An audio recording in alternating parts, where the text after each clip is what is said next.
بسم اللہ الرحمن الرحیم۔ السلام علیکم ورحمۃ اللہ وبرکاتہ۔ امید کرتا ہوں میرے تمام سامعین خیرت و عافیت سے ہوں گے۔ محترم سامعین، آج کی ہماری ویڈیو کا موضوع ہے قوف اور زا پر وقف کرنا۔ ٹھیک ہے، قرآن کریم میں بیشتر مقامات پر قوف استعمال ہوتا ہے وقف کے لیے، اور بہت سی جگہوں پر زا کا استعمال کیا گیا ہے وقف کے لیے۔ تو آج کی ہماری اس ویڈیو کا موضوع ہے کہ قوف اور زا پر وقف کرنا۔ اب ہم نے اس کے اندر دو باتیں دیکھنی ہیں۔ سب سے پہلی چیز یہ ہے کہ قوف اور زا میں مشترکہ رولز یعنی کامن باتیں کون کون سی ہیں جس کے اندر قوف اور زا مشترک ہیں اور دونوں کے اندر سیم ٹو سیم رولز ہیں۔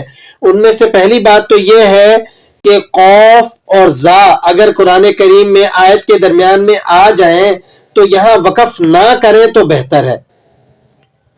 کیا مطلب؟ کہ یہاں پر نہ ٹھہرنا بہتر ہے، یعنی اگر آپ یہاں پر ٹھہر گئے ہیں تو بہتر یہی ہے کہ آپ پیچھے سے آیت کو ملا لیں، جوڑ کر پڑھ لیں، یہ آپ کے لیے بہتر ہے۔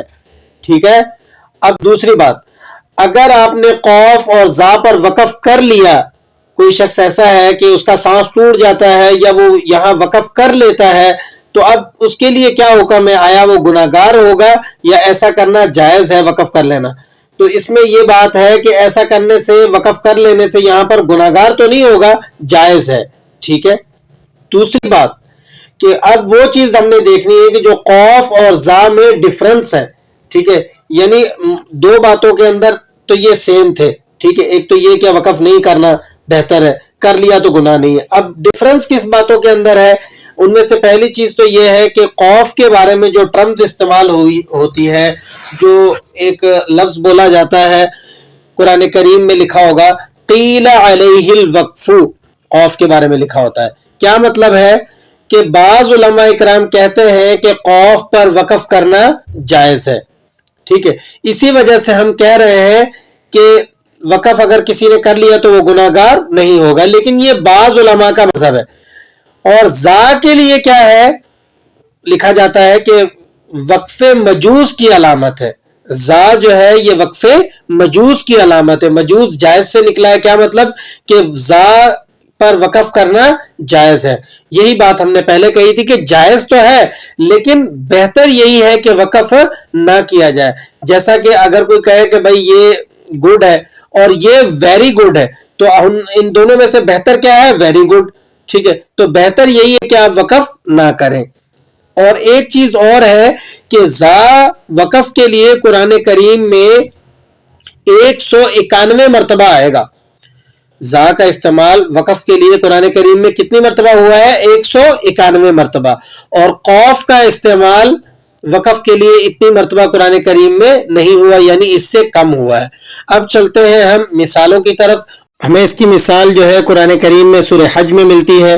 دیکھیں آیت مبارکہ کو، بسم اللہ الرحمن الرحیم، هذان خصمان اختصموا فی ربہم، فی ربہم کے بعد زا لگا ہوا ہے، یہاں پر آپ نے وقف کر لیا۔ اب وقف تو جائز ہے، ٹھیک ہے، ہو گیا۔ آپ ایک طرح اس طرح سے پڑھ سکتے ہیں، آگے سے پڑھ لیں، فَالَّذِينَ كَفَرُوا قُطِّعَتْ لَهُمْ ثِيَابٌ مِّن نَّارٍ، یہ بھی جائز ہے۔ بہتر یہ ہے کہ آپ نے فی ربہم پہ وقف کر لیا تو اب اس کو لوٹا لیں، فی ربہم فَالَّذِينَ كَفَرُوا قُطِّعَتْ لَهُمْ ثِيَابٌ مِّن نَّارٍ۔ ایک تو یہ تھا کہ وقف کر لیا اور وقف کرنے کے بعد آگے سے پڑھ لیا فَالَّذِينَ كَفَرُوا۔ دوسرا طریقہ یہ تھا کہ فی ربہم کو آپ نے پیچھے سے لوٹا لیا اور لوٹا کر فَالَّذِينَ كَفَرُوا قُطِّعَتْ لَهُمْ ثِيَابٌ مِّن نَّارٍ کے ساتھ ملا کر پڑھ لیا۔ ٹھیک ہے، اور ایک یہ ہے کہ آپ وقف کریں ہی نہ سرے سے، ٹھیک ہے، اور ایک ہی سانس میں اس کو پڑھ لیں۔ اگر اللہ تعالیٰ نے آپ کو اتنا لمبا سانس دیا ہے تو یہ بھی بہت عمدہ ہے۔ کس طرح سے پڑھیں گے؟ اس کی ترتیب کیا رہے گی؟ هذان خصمان اختصموا في ربهم فالذين كفروا قطعت لهم ثياب من نار، ٹھیک ہے، يصب من فوق رؤوسهم الحميم، یہ تھا زا کا معاملہ اور قرآن کریم میں زا کی مثال. اب ہم چلتے ہیں اور دیکھ لیتے ہیں قوف کے لیے جو وقف استعمال ہوا ہے وہاں پر اگر ایسا کوئی مقام آ جائے قرآن کریم میں جہاں پر قوف لگا ہوا ہو تو وہاں ہمیں کیا کرنا چاہیے. تو اس کے لیے بھی ہم سورہ حج ہی کے اندر ہمیں اس کی مثال مل گئی. آپ دیکھ لیں, آپ کے سامنے آیت لگی ہوئی ہے ثم ليقضوا تفثهم وليوفوا نذورهم وليطوفوا بالبيت العتيق ذلك. ٹھیک ہے, ذالک کے بعد آپ کو قوف لگا ہوا نظر آ رہا ہے. ٹھیک ہے, یہ اگر آپ وقف کر لیں اور آگے پڑھ لیں ذالک ومن يعظم حرمات اللہ, ٹھیک ہے, تو یہ بھی جائز ہے. لیکن بہتر کیا ہے کہ آپ ذالکہ پہ وقف نہ کریں بلکہ اس کو ملا کر پڑھ لیں. کس طریقے سے ملائیں گے آپ؟